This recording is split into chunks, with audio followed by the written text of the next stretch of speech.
यार मित्रों, कैसे हैं आप सभी। आशा करते हैं आप सब कुशल मंगल होंगे।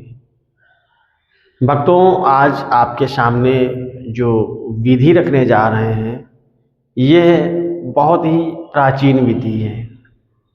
इस विधि का प्रयोग जो हमारे पूर्वज रहे हैं, साधक रहे हैं ऊंचे दर्जे के, उन्होंने इस विधि का प्रयोग किया है। कैसी भी देवी हो, आपके नगर की, आपके ग्राम की, या आप किसी धाम गद्दी की देवी को आप बुलाना चाहते हैं, तो इस विधि के प्रयोग से आप उसे अपने सिर पे हाजिरी ले सकते हैं, अपने पास बुला सकते हैं। और यह कोई आज की विधि नहीं है, सदियों से चली आ रही एक गुप्त विधि है, गुप्त परंपरा है। आपने अगर कोई पहले गद्दी चढ़ा रखी है, आपकी देवी आपके सामने उपस्थित नहीं होती है।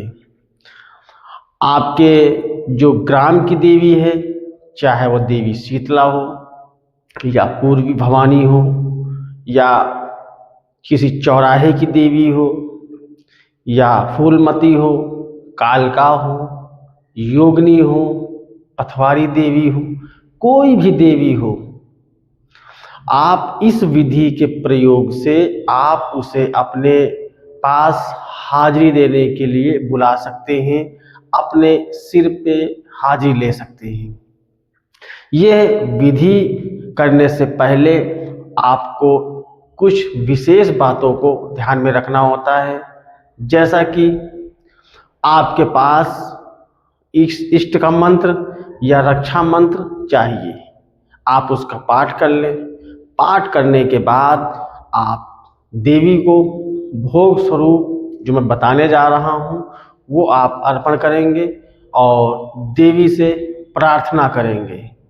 प्रार्थना की कई विधियां हैं, हर भाषा में प्रार्थना अलग होती है।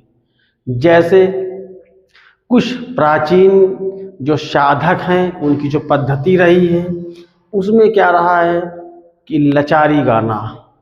लचारी का मतलब होता है अपने क्षेत्र में, अपनी भाषा में, अपने शब्दों को बयां करते हुए शक्ति को आवाहन करना।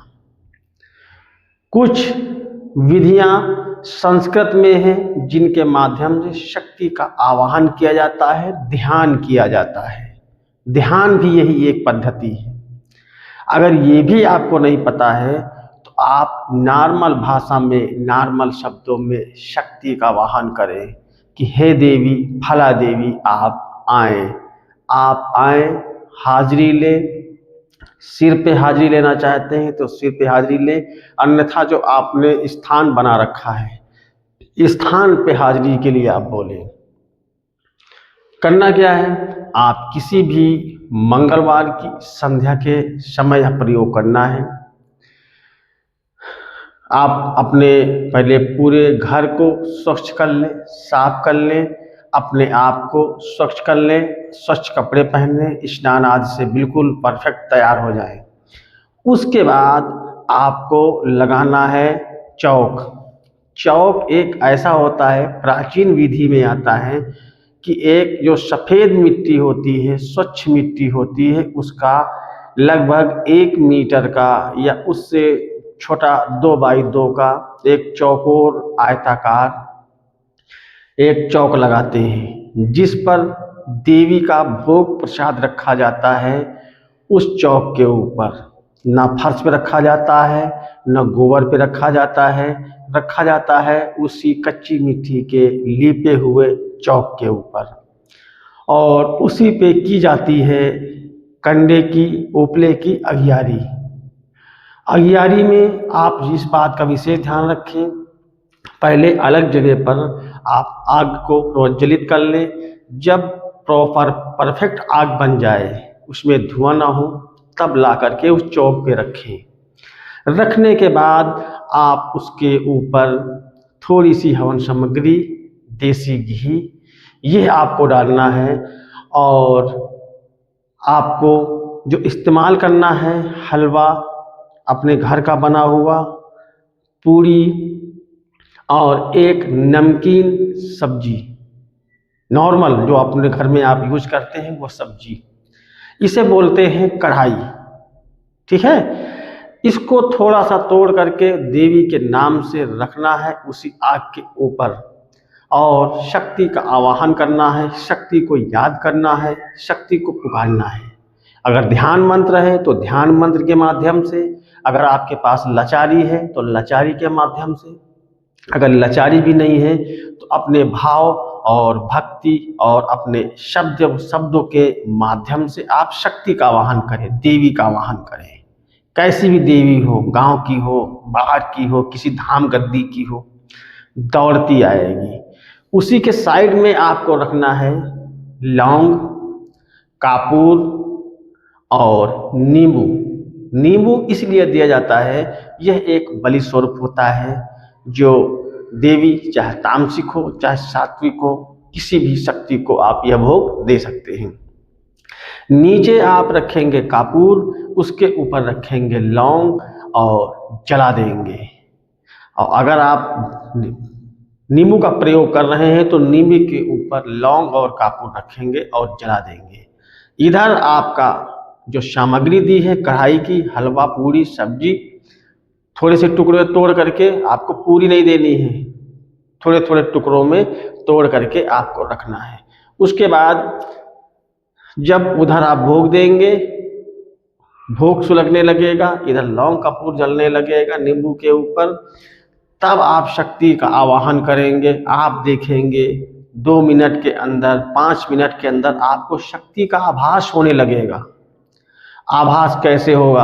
आपने अगर आंख बंद करके अपने ऊपर सवारी लेने का प्रयास किया है तो आपके बॉडी में वाइब्रेशन होगा, बॉडी में वाइब्रेशन होगा, झटके आएंगे, उबासी आएंगी, शक्ति आपके ऊपर सवारी लेने का प्रयास करेगी।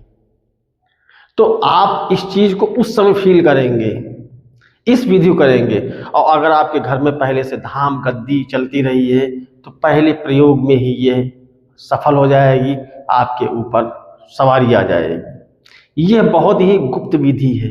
इस विधि को बहुत सारे साधक हैं जो ग्रामीण क्षेत्र के हैं, शाबर पद्धति को जानते हैं, समझते हैं, वह जानते भी हैं।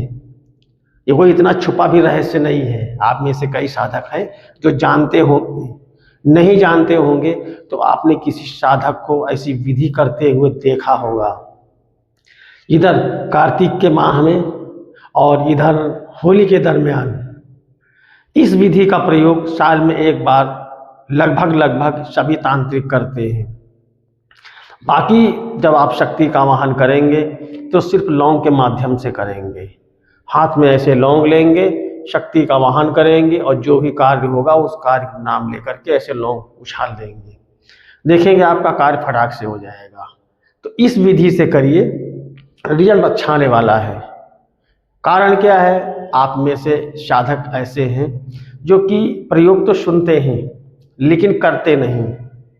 अगर करते हैं तो सही तरीके से करते नहीं। अगर कहीं से कोई दिक्कत आए, कोई परेशानी आए तो जो आपके अपने गुरु हैं उनसे आप सलाह ले लें, उनसे आप थोड़ा बहुत अपना जो उनका अनुभव रहा है जीवन का उससे कुछ सीख लें।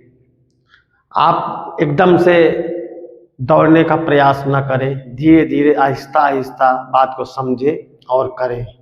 उतावला होकर के कोई कार्य ना करें। बिल्कुल सोच समझ के, पूर्ण एकाग्रता से, पूर्ण भक्ति भाव से आप इस तरह की विधि है जो हम अपने चैनल पे देते रहते हैं, आप उनका प्रयोग करें। रिजल्ट अच्छा आता है। जो साधक करते हैं वो इस बात को समझते हैं, रिजल्ट अच्छा आता है। तो आप सभी को मंगल कामनाएं। नमस्कार।